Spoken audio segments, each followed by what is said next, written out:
Bloomberg Audio Studios. Podcasts, radio, news. Apple, second quarter revenue, $90.75 billion. That's slightly better than the forecast of $90.33 billion. iPhone revenue, $45.96 billion, slightly above the estimate of $45.76 billion. The company, here's a big one, to buy back additional $110 billion worth of shares and boosting its quarterly dividend. That's the Apple playbook, and it is now up 2.3%. Initial reaction here in the aftermarket. Yeah, I was going to say, who cares about those other numbers? It's that buyback of additional $110 billion of shares and boosting that quarterly dividend that certainly has investors expected. Some additional color here. Second quarter Greater China revenue, Carol, $16.37 billion. Even though that was a decline of over 8% year over year, it still did beat estimates of $15.87 billion. Second quarter revenue coming in above estimates at $90.75 billion. Estimates are for $90.33. That iPhone revenue also coming in above estimates, $45.96 billion. Estimates were $45.76 billion. Apple raising that dividend to 25 cents a share from the previous dividend of 24 cents a share. So just to keep in mind that we start, slowly we've seen all of these big tech companies, the Magnificent Seven, offering up things like a dividend and so on. Our own Mark Gurman all over this story. Here's his take initially. Apple sales declined less sharply than feared last quarter, held by stronger than expected demand in China, sparking optimism that the company's slowdown may be easing. Apple also said it expects to return sales growth in the current period, with revenue climbing by a percentage in the low single digits. That's according to Luca Maestri, the company's CFO. He told Bloomberg Television's Emily Chang in an interview. All right, so let's get some analysis right now. Our own Anurag Rana is standing by of our Bloomberg Intelligence team. Anurag, you've got the numbers and, of course, the additional big buyback of $110 billion worth of share, boosting its quarterly dividend. But it looks like, they came in either online or better than expected. But what's your smart take on this? Yeah, I would say the number that stands out really is that the decline in China was not as bad as I guess it was communicated before. So slightly better than before, but it's still overall still a negative number. There is no, and we'll find out on the conference call whether they make a comment or not, or what kind of guidance they give for next quarter. But overall, I would say the results were okay compared to I'd say going into the quarter when the pessimism is very high. What's the big headline here? Is it the board approving plans to buy back an additional $110 billion worth of company stocks? Is it Apple increasing its dividend 4% to 25 cents a share? Are those the numbers that investors should be focused on right now? I would have been expecting, them to buy at least $100 billion of stock every year. So that's, to me, that's table stakes. $110 billion. Yeah, it's just normal. I really need to know where the growth is going to come from, and how are things shaping up for the second half of the year. But most importantly, what are they doing in the AI arena at this point, and what kind of features should we expect going forward? So remind us too, Anurag, this company typically doesn't release the outlook in their call. I forget. I mean, they talk about it on the call, but not in the release, correct? Yeah, that's not in the release. They're going to give some indication about each of the product lines on the call. So when we look at these results, services is good, iPhone modestly better. Overall, I would say in line to slightly better quarter, but it all boils down to the commentary on the conference call about how the things shaping up in the current quarter. So if they are talking down China in particular, or revenues overall, that is going to get you concerned?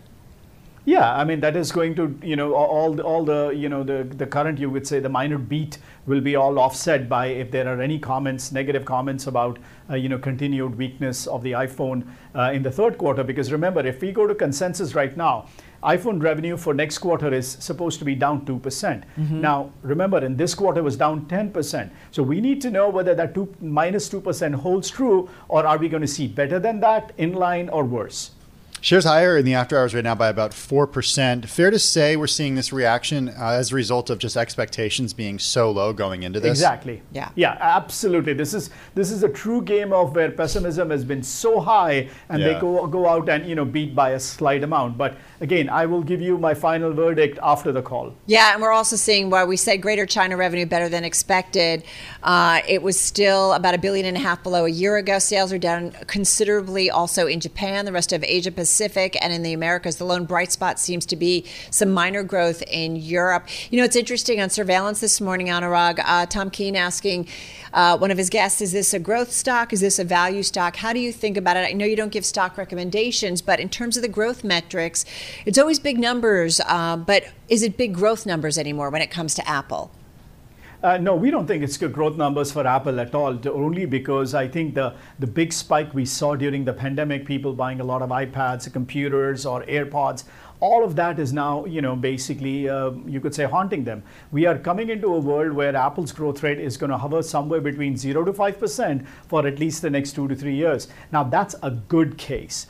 We really need to make sure that the China situation is handled, even before we can make that claim. Otherwise, it's going to be closer to that 0 to 2% rather than closer to 5%. Anurag, our own Mark Gurman on the live blog making the point that the company declined nearly across the board on an annual basis, despite the fact that they beat Wall Street estimates. So that's overall revenue. The iPhone, by a lot. Yep. The iPad, Yep. by a lot. Yes, Wearables, exactly. home and accessories, by a lot. The bright spots are growth in services, and for the Mac due to the M3 MacBook Air. Let's talk services. This is a category that was fair to say was really created under Tim Cook, and it's just been an incredible growth over the last few years. What are the bright spots within services? So in our view, services is really what's holding Apple together, only because it gives you an ecosystem feel. It's not easy to get out of the ecosystem and leave Apple for another product, and which is why the numbers over here are truly important, because this time they grew around close to 14%, if I remember correctly. That's better than what the company had initially indicated. So this is a growth driver. This is what provides value to the ecosystem, and we are hoping that they're going to come out and talk good things about the next quarter also from services, because this is the only growth driver left at this point. Hey, Anurag, how much of now, it's just under a 4% gain here in the aftermarket for shares of Apple, how much of it is a relief that it wasn't worse than expected, especially when it comes to what's going on in China, but also that big boost in terms of buyback and the dividend? Yeah, it is a big relief, frankly, because again, this is the one company everybody has been concerned about over the last 12 months. Now, that's why I'm saying this is not like Amazon or Microsoft beating their cloud numbers by a big amount. It's just somebody saying, "Oh my God, it's not bad enough. It's just okay." So it's a very different sentiment. But again, that's the way market behaves. Frankly, it's a game of expectations. But I mean, how much of the jump in the aftermarket, is it mostly just that it wasn't worse than as expected, or is it also a big chunk of the buyback? No, the buybacks, as I said, they do about $100 billion a year. So Okay. $110 billion is not a big deal. Go to quarterly dividend increasing? Penny. Yeah, but once again, this is a technology stock. We really need to see the growth for this company to actually see their valuation go up. Okay. So what has you concerned here? I mean, I just want to know what's happening in China, frankly. We don't. This report has told me that the things in China are not as bad as what the street was looking at, but that doesn't mean it's still a decline. How much of an issue is it? And again, Mark Gurman pointing this out, wearables, home and accessories, a big decline, dipping nearly $1 billion. He says it's shocking because it's the same quarter that Apple launched the Vision Pro, which is included in that category, its first major new product in nearly a decade. Bad news for Vision Pro? Yeah, we were never expecting any major contribution from that device. Think about it, $3,500. Even if you sell 400,000 units the entire year, which is very big, you're not going to get that much revenue boost from it. So it's not really a needle mover. The thing that actually surprised me more was that the iPad decline was very sharp. Now, this is something that I think they're going to have to explain on the call.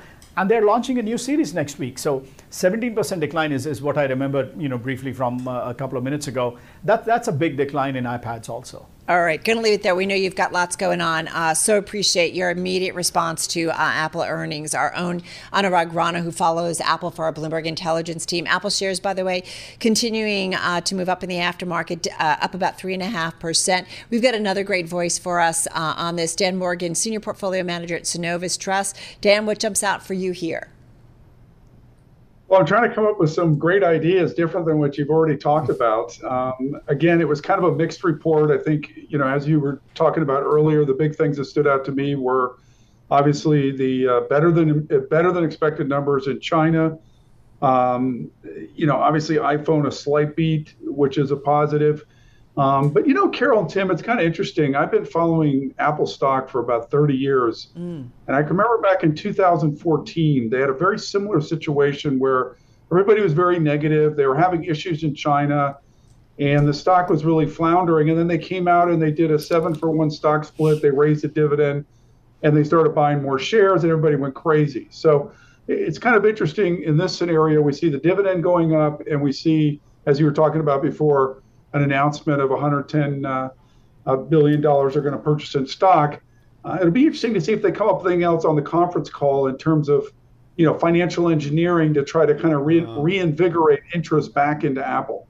Well, I'm kind of glad you went there because, and this maybe just gets to how do we classify Apple. This is a behemoth. And I feel like whenever the numbers come across, maybe the growth rate isn't there, but revenue above $90 billion. Every time we have to kind of dissect these numbers, Dan, and we've done it a lot of times with you. This is a company that's very entrenched globally, kind of in the consumer space. And I think, is that enough to continue just by selling a lot of stuff, as long as they continue to sell a lot of stuff, even if the growth trajectory isn't there, still makes it an interesting and an engaging company for investors? I think you hit it on the button, Carol. Just think about the new Vision Pro. They're supposed to do $400 million in revenue alone just on that product. And I heard you just mention that the wearables missed. So it's kind of interesting. That's more than some companies generate in total revenue. And you're right. They have 1.5 billion users. You put together the whole house, it's close to 2 billion when you look at all the different services that they have. And it's just a tremendous cash generator. I'm sure you've talked before, $172 billion with marketable securities and cash. They generate free cash flow of about 107 billion. So those numbers are kind of going back to the Warren Buffett school, kind of the old security analysis they used to teach out of University of Chicago. And, there's value in that. And even though we want to see an incredible new AI product that's just going to be like the next iPhone, it's probably not going to happen. And I think we just have to kind of accept that and look at the company just for what it is. And it doesn't mean they can't increase their stock price through these other avenues. Does that make sense? Yeah, that makes sense, Dan. Hey, I want to keep you, because I also want to bring in Mark Gurman, Bloomberg News chief technology correspondent, who was fresh off the live blog, has the write-up that you need to read about these earnings. But I do want to start at the top, Mark. Big picture, what sticks out to you? We've been discussing this nonstop for the past 12 minutes. Yeah, so a big picture here is that Apple's doing a little bit better than feared, right? You still see declines across all of their segments other than the Mac and services, but a little bit better than what we had anticipated, or not what we had anticipated, but what had Summit anticipated in China. Certainly a lot of optimism around artificial intelligence. But the big picture here is that Apple is no longer in growth mode. They're a stable company generating as much revenue as they did the past year and the year before that and the year before that. So nothing is necessarily broken here, but they do need to figure out a way to grow in the future. And just it's very unclear how that's going to happen. Okay, that was my next question for you, Mark. What is going to return Apple to growth mode? And give us a little Apple history here. Like, when was the last time Apple found itself in this position, and what did they do to get themselves out of it? Yeah, so I'm going to answer this question this way. The scariest line that you're going to see in Apple's press release is the wearables, home, and accessories number. That's about an $800-900 million annual decline. Pretty considerable, about a 10% decline there for that business that covers AirPods, Apple Watch, Apple TV, HomePod, you name it. Why is that so concerning? Because this is the launch quarter of the Apple Vision Pro, which is supposedly their future and their savior for growth. And if you're going to have that category the Vision Pro's in have one of its biggest declines ever in the launch quarter of your new product, clearly things are not going so hot in what you're betting your future on. The last time that Apple was sort of stuck in terms of lack of growth was really before the iPhone came out. So the company has been growing for a very, very, very long time, right? At some point, momentum runs out. The momentum has run out. The good news is that it's not like they're, cratering. Hey, Mark, real quick, I did bring that up. I saw you wrote that about that in the our great live blog. Everybody should check that out as they're listening to this. And I brought that up to Anurag, and he made the point that the Vision Pro is still very expensive, and even if they sold a ton of them, then it wouldn't have a huge impact just because it's still relatively early in the product life cycle. Why is it still so scary to you, though? Well, I mean, I look at it differently. It is so expensive, and so if they do sell a ton of them, that should generate, a good amount of revenue, right? And we're not talking hundreds of billions of dollars here. We're talking about an $8-9 billion category. So an $800 million dip, 10%, is actually quite a lot. And so if they want to bet a lot on this product, it's going to have to start creating some momentum, but it's done nothing to date. And sales for these types of devices, especially at this price point, you're getting the bulk of those sales very early on in the process. You're getting them this quarter, so it only really goes downhill from here for the Vision Pro until they make major improvements on price and weight. Hey, still with us. We're talking with our own Mark Gurman, Bloomberg News Chief Technology Correspondent. Dan Morgan still with us, Senior Portfolio Manager over at Synovus, as we are looking at Apple shares up about 6.5% here in the aftermarket as their second quarter revenue tops estimates, and they also boost their buyback. Dan Morgan, come on in on it. You've been listening to the conversation. Thoughts when it comes to wearables and the Vision Pro? Yeah, I mean, that was one of the, Mark was mentioning, that was kind of one of the catalysts that people were looking out for, that potentially Apple could start to get some momentum back in the stock. We know they've got a new tablet that's supposed to come out, I guess, next week in May. They've got the big developers conference in June. And then, of course, they come out with iPhone 16 and the new iOS 18 in September. So there are going to be some opportunities down the road, guys. I mean, I know this report's not as exciting as we would have hoped. For Apple to kind of reinvigorate, interest in what they're doing. Obviously, along that road, hopefully they'll lay out some sort of AI roadmap that's a little more specific than what they have so far on the conference calls. But again, I think this is just kind of a quiet period right now for Apple, and I don't think we have to hit I don't think you'd hit the panic button if you hold shares. Let's just see how this thing plays out. Hey, Mark Gurman. Not everybody's NVIDIA. Mark Gurman, I'm wondering if you have a question from Dan Morgan, who's been following, Apple for 30 years, seeing times when, a lot of investors gave up on this company only to see it come roaring back. Do you have a question maybe for Dan? Ooh, that's a good question. I don't have a question for Dan, but I'd love to engage in a back and forth with Dan on this. I mean, I agree with you. There is no reason to panic here, Dan, especially if you're a shareholder of Apple, right? I mean, you put money into Apple, it's kind of like a bond. You're not going to, lose all your cash there, right? But you're also not going to get those NVIDIA-like returns at this point. The question is, how long are investors willing to wait until there's a next big thing? And what I will say is I don't anticipate there being any new next big thing on the horizon anytime soon. So we'll be looking out for that. Dan, do you anticipate any next big thing being on the horizon? I would agree with Mark 100%. I mean, I remember, guys, Carol probably, I don't want to date us, but we've been around a while. You're back in the 1990s when, we made the migration from a client server environment and we went to the IBM compatibles, and everybody was into Gateway and Dell and HP, and all the big PC makers were going crazy, and Apple was almost ready to go bankrupt. I mean, they had a very very niche group of people that bought Macs. And then in 2007, they came out with the iPhone, and a couple years before that, they came out with the iPod, and the rest is history. So Apple's been down before, and Apple's had setbacks and been through periods of time when people kind of threw them aside. And, we'll just see where they are 10 years from now. That's all I can say.